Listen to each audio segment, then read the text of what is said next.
আজ কল্পতরু উৎসব কাশীপুর উদ্যানবাটি থেকে দক্ষিণেশ্বর, কামারপুকুর থেকে বেলুর দিনভর পূজার্চনা, ভক্তি শ্রদ্ধার চিরাচরিত ছবি, অগণিত ভক্তের ভিড়। সেই ছবি আপনাদের সামনে আমরা সকাল থেকে তুলে ধরছি। দেখছেন সেই সব ছবি।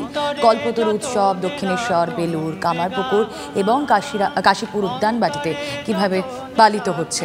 1886 সালের 1 জানুয়ারি কাশীপুর উদ্যানবাটিতে কল্পতরু হয়েছিলেন শ্রীরামকৃষ্ণ।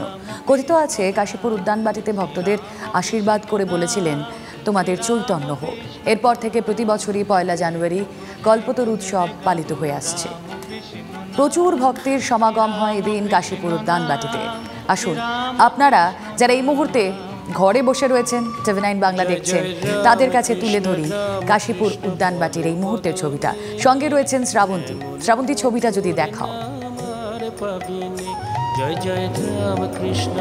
ভোররাত থেকে যেরকম চেনা ছবি কাশীপুর উদ্যানবাটিতে ধরা পড়ে, সেই অগণিত ভক্ত সমাগম, সেই অগণিত ভক্ত সমাগমে সেই চিরাচরিত ছবিটা এবছরেও বদলায়নি, বরং বলা ভালো যে আরও বেশি অসংখ্য মানুষ এভাবেই তারা দীর্ঘ অপেক্ষা করছেন, লাইন দিয়ে আসছেন এবং এখানে এসে পুজো দিচ্ছেন। এখানের পুজো একেবারে অন্যরকম, হাতে কোনো সেই অর্থে প্রসাদের ডালি নেই, শুধুমাত্র প্রিয় ফুল, যেটা ভক্তদের প্রিয় ফুল, তারা যেটা দিয়ে আরাধনা করতে চান শ্রী ঠাকুরকে, সেই ফুলটুকুনি নিয়ে এসছেন তারা।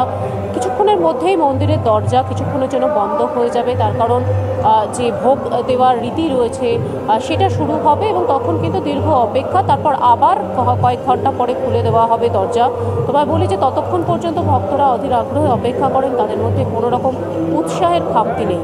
আর হবে নাই বা কেন? তার কারণ যখন 1886 সালে শ্রী ঠাকুর কল্পতরু হচ্ছেন, তিনি তার 30 জন যে ভক্তরা রয়েছেন তাদের মাঝখানে কল্পতরু হচ্ছেন, তোমাদের চৈতন্য হোক সেই বাণী দিচ্ছেন, সেই সময় গৃহী ভক্তরা ছিলেন। আর তার জন্যই তো এখানে অজস্র মানুষ আসেন, অজস্র গৃহী ভক্তরা, তারা এই দিন শ্রী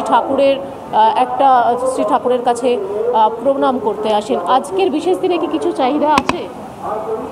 হ্যাঁ, মানুষ তো সব কিছুই চাইতে চায়, এই স্বামীর মেয়ের কল্যাণের জন্য আমরা তো চাইতে চাই। হ্যাঁ হ্যাঁ, একেবারে নতুন বছরের প্রথম দিনে কল্পতরু উৎসব, ভক্ত সমাগম, শ্রদ্ধা, আবেগের এক অন্য ছবি আমরা প্রত্যেকবার দেখতে পাই কাশীপুর উদ্যানবাটিতে। খবরের শুরু থেকে শেষ কথা, দিনভর যা যা ব্রেকিং এক নজরে দেখে নিন।